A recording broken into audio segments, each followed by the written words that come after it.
This is a story about a man who documented everything when his wife declared herself single for one night. What happened next became a masterclass in boundaries, evidence, and consequences. Let's dive in. She threw her wedding ring at my chest and told me she wasn't my wife tonight. I just stood there in our Capitol Hill apartment, watching the gold band bounce off the hardwood floor, and I felt something inside me go completely cold. She grabbed her purse, slammed the door, and I heard her heels clicking down the hallway like she was walking into freedom. Most guys would have panicked, would have blown up her phone, would have waited up all night hoping she'd come back apologetic. I picked up the ring, set it on the kitchen counter under the overhead light, and took 3 photos from different angles. Then I opened a new folder on my phone and labeled it evidence. Because here's the thing nobody tells you about marriage. The moment someone throws away the symbol of your commitment and announces they're single, they've just handed you the entire case. I was 29 years old. We'd been married for 4 years, and I thought I knew what stability looked like. We met in college, got engaged young, did the whole Capitol Hill young professional thing with the exposed brick apartment and the Sunday farmers market routine. I worked in project management for a tech company. She was in marketing at a startup downtown. We had the life that looked perfect on Instagram. Pasta nights, podcast Sundays, the kind of relationship where your friends say goals in the comments. But about 8 weeks before that night, things started shifting in ways I couldn't quite name. She was out more, always with her girlfriends from work, always getting home after midnight smelling like vodka and club smoke. I'm not the jealous type, never have been, so I didn't make it a thing. When I'd ask how her night was, she'd give me one-word answers and go straight to the shower. Her phone suddenly had a passcode I didn't know. She'd delete message threads right in front of me, not even trying to hide it anymore. I told myself it was a phase, that maybe she needed space, that marriage has seasons, and this was just a rough one. Looking back now, I wonder, how many red flags does someone need to see before they stop making excuses? I was wrong. That Friday night, I made dinner like usual. Carbonara, garlic bread, the whole thing. 7 o'clock came and went, no text. 8 o'clock, nothing. I ate alone, put her plate in the fridge, and settled in to watch something mindless on Netflix. She walked in at 7:12, and I know the exact time because I glanced at my watch when I heard the door. She wasn't stumbling drunk, she was cold sober, and that's what scared me. She looked at me like I was a stranger, like I was some guy she was forced to share space with. I asked if she wanted me to heat up her food, and she laughed, not a happy laugh, a sharp one. "I'm 27 years old, and I'm living like I'm 40, she said, dropping her bag on the couch. "I'm tired of playing house. I'm tired of pretending this is enough. I'm tired of you acting like we're some perfect little unit when I feel like I'm disappearing." I stayed calm, asked her what she meant, told her we could talk through whatever she was feeling. She cut me off and told me there was nothing to talk through, that she didn't want another one of my reasonable conversations where I fixed everything with logic. Then she did it. She yanked off her wedding ring, held it up between us like it was evidence of some crime I'd committed, and said the words I'll never forget. "This ring is a symbol of me disappearing." She threw it, hard, right at my chest. It hit me and fell, and the sound of it hitting the floor was the loudest thing I'd ever heard. "I'm single tonight," she said, grabbing her purse again, telling me not to wait up, not to call, not to do anything. And she left. I stood there for maybe 10 minutes, just staring at the door. I didn't feel anger. I didn't feel sadness. I felt this strange clarity, like someone had just turned on all the lights in a dark room. She'd just told me, in front of God in our apartment and her own choices, that she considered herself single. Not separated, not needing space, single. I picked up the ring, and instead of putting it somewhere sentimental, I placed it on the counter like a piece of evidence at a crime scene. Then I did what any guy with half a brain would do in 2024. I started documenting everything. I opened my notes app and wrote down the timeline. Her arrival time, her exact words as best as I could remember, the fact that she threw the ring, the fact that she left after declaring herself single. I checked our phone plan, toggled on call recording permissions for my state, and made sure my cloud backup was active. Then I tried calling her. Straight to voicemail. I waited 20 minutes, tried again, voicemail. On the 5th try, around 9:30, she picked up. I could hear everything. The bass thumping, people shouting over music, guys laughing in the background. She yelled asking what I wanted, and I asked where she was and if she was safe. She laughed and told me she was at a club having fun, something I wouldn't understand. I heard a male voice close to her say something I couldn't make out, and she giggled, then told me again she wasn't my wife tonight, that she was doing whatever she wanted with whoever she wanted. Then she hung up. I saved the call log, took a screenshot, backed it up. Then I sat down on the couch and just breathed. This wasn't a fight. This wasn't a rough patch. This was a unilateral decision to blow up our marriage. And she documented it herself. Around 10:15, my phone buzzed. It was a photo. She was at some rooftop bar, sitting between two guys I'd never seen before, her arm around one of them, drink in hand, huge smile on her face. The caption read, "Bet you wish you were more fun." I stared at that photo for a long time. Not because it hurt, I mean it did, but because I realized she'd just handed me everything I'd need. I took screenshots, backed them up to 3 different places, and created a folder in my email with timestamps. I didn't respond to the photo, I didn't react, I didn't give her anything to use later. I just saved it. By 11, I was sitting at my kitchen table with my laptop open, researching divorce attorneys in DC. I found one who had good reviews, specialized in high-conflict cases, and had a reputation for moving fast. At 11:58, I called his emergency line. He picked up on the 3rd ring, sounded alert, and I gave him the shortest version I could. I told him my wife had thrown her wedding ring at me, declared herself single, left, sent me a photo with other men, and said she was doing whatever she wanted. I explained I had recordings, screenshots, and timestamps for everything. There was a pause. Then he said something that made my whole body relax.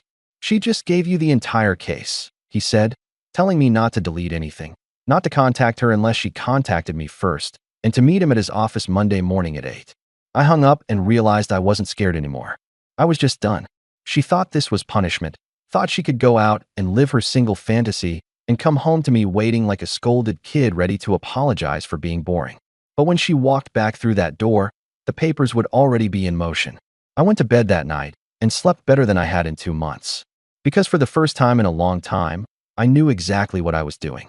This part showed us that he didn't chase or beg, he documented. The 8 weeks of red flags weren't a phase, they were a pattern building to this moment. When someone declares themselves single and provides photo evidence, that's not a mistake, that's a decision. She came home Sunday morning expecting a conversation, but the wheels were already turning. I heard her key in the lock around 10:30, heard her drop her bag in the hallway, heard her footsteps slow when she saw me sitting at the kitchen table with coffee and my laptop. She looked rough, mascara smudged, hair messy, wearing the same dress from Friday night. She tried to smile, that apologetic little smile like we just had some silly fight about dishes. She asked if we could talk, her voice small and careful. I looked up at her and told her to check her email. Her face went confused. Then she pulled out her phone, and I watched her expression change as she scrolled. Her eyes went wide, her mouth opened, and she looked at me like I'd just set the apartment on fire. She held up her phone asking what the hell this was, saying I was filing for divorce. I took a sip of my coffee and reminded her that she'd thrown her ring at me and told me she was single, that I'd simply taken her at her word. She started pacing, her hands shaking, saying it was just one night, that she was angry and didn't mean it like that. I stayed calm and pointed out that she'd sent me a photo with 2 guys and a caption mocking me, that she'd told me on a recorded line she was doing whatever she wanted with whoever she wanted. She stopped pacing and her voice went sharp, asking if I'd recorded her, calling it controlling, saying this was exactly why she needed space. I shook my head and explained there was a difference between documenting and controlling. She tried another angle, sitting down across from me, reaching for my hand. I pulled it back. She said she'd made a mistake, that she was feeling trapped and acted out, but that she loved me and didn't want this. I looked at her, really looked at her, and felt absolutely nothing. I told her she hadn't acted out, that she'd made a series of choices, throwing away her ring, declaring herself single, going out with other men, sending me proof. She was crying harder now, asking if one bad night meant I was throwing away 4 years, asking if I didn't even want to try. I stood up, poured the rest of my coffee in the sink, and asked her who threw away 4 years. "You threw the ring," I said. Saturday morning at 8, I'd met with the attorney. His name was Richard, mid-50s, sharp suit, the kind of guy who'd cleared his weekend schedule because he recognized urgency when he heard it. I showed him everything. The photos of the ring on the floor, the timestamps, the call recording, the text message with the photo, her exact words. He spread it all out on his desk like he was building a case for trial, which I guess he was. He told me this was solid evidence, tapping the photo she'd sent me, explaining that she'd declared herself single and documented her own behavior all in writing. He asked about assets, and I walked him through it. The apartment lease was in my name. I'd paid the entire deposit, and all utilities from day one. Our bank accounts were joint, but I'd been the primary earner. She made about 60% of what I did. No kids, no shared property beyond furniture and the usual married couple stuff. He nodded, taking notes, and told me we'd have the petition ready to file electronically first thing Monday morning, that we needed to get ahead of this before she had time to strategize. The groundwork was done by Saturday afternoon. I felt this weird calm, like I was finally doing something instead of just absorbing whatever she threw at me. Sunday afternoon, after she showed up, after she cried and yelled and tried every angle, I told her the reality. The apartment lease was in my name, and she needed to pack her things. She stared at me like I'd spoken another language, asking where she was supposed to go. I shrugged and reminded her that she'd wanted independence, that she'd wanted to be single. She tried to argue, said she had rights, said I couldn't just force her out. I pulled up the lease on my laptop, showed her my name, showed her the documentation that I'd paid every deposit, every utility setup, everything. I told her she could stay with friends, with her sister, that she could figure it out, but she wasn't staying here. She called me every name she could think of, told me I was cruel, told me I was punishing her, told me this wasn't the man she married. I just stood there and waited until she ran out of words. Then I said the thing I'd been thinking since Friday night. The man you married would have waited up, would have forgiven you, would have let you walk all over him. I said, but that man doesn't exist anymore. She packed 2 bags, crying the whole time, slamming drawers and mumbling about how I'd regret this. I changed the door code the second she left, sent an email to the building manager with a heads up about the situation, and spent the rest of Sunday taking down our wedding photos. Every frame, every picture of us smiling on some beach or at some friend's party, I packed them into a box and put them in the storage closet. The apartment felt bigger without them, cleaner, like I could finally breathe. Monday morning, Richard filed the petition electronically through DC's court system. By Monday afternoon, it was officially in the system, and by Wednesday morning, she got served at her office. I know because her sister called me screaming about it, yelling about how humiliating it was to have her served at work. I kept my voice level and told her to have my wife contact my attorney. Then I hung up. I blocked her sister, blocked her mom, blocked everyone from her side who I knew would start the guilt campaign. My phone blew up for an hour, texts coming in from numbers I didn't recognize, people telling me I was making a huge mistake, that I was being rash, that marriage is about forgiveness. I deleted every single one. Have you ever noticed how people who've never been in your situation always have the strongest opinions about what you should do? Around 4 p.m. that Wednesday, she showed up in the lobby of my building. The front desk guy called me, asked if I wanted him to send her up. I said no and told him to let her know I wasn't available. But I went down anyway because I knew she wouldn't leave until she'd said whatever she came to say. She was standing by the elevators, and she'd clearly put effort in. Hair done, makeup perfect, wearing the dress I'd always said I liked. She saw me, and her whole face lit up like this was going to work. She walked toward me and begged for just 5 minutes. I crossed my arms and told her to say what she needed to say. She took a breath, and I could see her trying to organize her thoughts, trying to find the right words that would crack me. She said she'd been horrible, that she knew it and wasn't denying it, but that it was one night of stupidity and I was ready to end everything. I didn't move and told her it wasn't one night, that it was 8 weeks of distance, deleted messages, late nights, and then one night where she made it official. She reached for my hand again. I stepped back. She said she was scared, scared of losing me, scared of being alone, scared she'd just destroyed the best thing in her life, and now the tears were real. I looked at her, and for a second I almost felt something. Almost. You can't throw a grenade and then ask to put the pieces back, I said. She was sobbing now, asking if that was it, if 4 years were just gone like that. I nodded and confirmed it was just like that. I went back upstairs and she didn't follow. I watched from my window as she stood in the lobby for another 10 minutes, then finally walked out to the street and got in an Uber. My phone buzzed one more time, a text from her saying I was going to regret this. I deleted it, blocked her number, and sat down on my couch. The apartment was silent, completely silent, and for the first time in months, it didn't feel suffocating. It felt like mine. Thursday, I got a call from Richard telling me she'd lawyered up and was asking for spousal support and half the apartment's value. I wasn't surprised and asked if she could actually get it. He laughed and said she could ask, but that we had documentation of abandonment, her declaration of being single, and the lease was in my name with proof of my sole financial contribution. He told me we had a preliminary hearing in 6 weeks, and that I should prepare for her to come in playing the victim. I told him I was ready, because I was. She thought she could blow up our marriage on Friday, party all weekend, and then waltz back in with tears and apologies, and I'd just fold. But she forgot one thing. I'm the guy who documents everything. This part showed us that she wanted consequences-free chaos. He gave her accountability instead. The tears only came when she realized actions have real outcomes. Every guilt trip from her family, every dramatic lobby scene, every claim of cruelty was an attempt to rewrite history and avoid responsibility for what she'd chosen. The preliminary hearing was set for a Thursday morning, 6 weeks after Richard had filed. I showed up in a suit, Richard beside me, folder full of printed evidence because he said judges still like paper. She walked in 10 minutes late with her attorney, some guy in his 30s who looked like he'd rather be anywhere else. She dressed conservatively, minimal makeup, hair pulled back, the whole wronged wife aesthetic. We sat on opposite sides of the courtroom, and she wouldn't look at me, just kept whispering to her lawyer and dabbing at her eyes with a tissue. The judge was a woman in her 50s, no-nonsense expression, and she went through the preliminaries fast.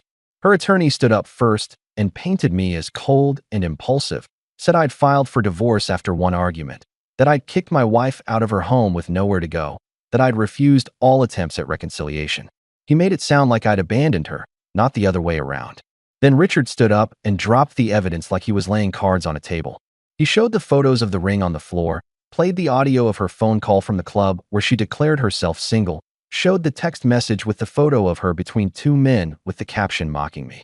Her attorney tried to object, said the recording was obtained without consent, but Richard had already checked DC's one-party consent law. The judge looked at the photo for a long time, then looked at my wife, then asked her directly if she'd sent that message. My wife nodded, barely audible, and said she had, but that she was drunk and angry and didn't mean it.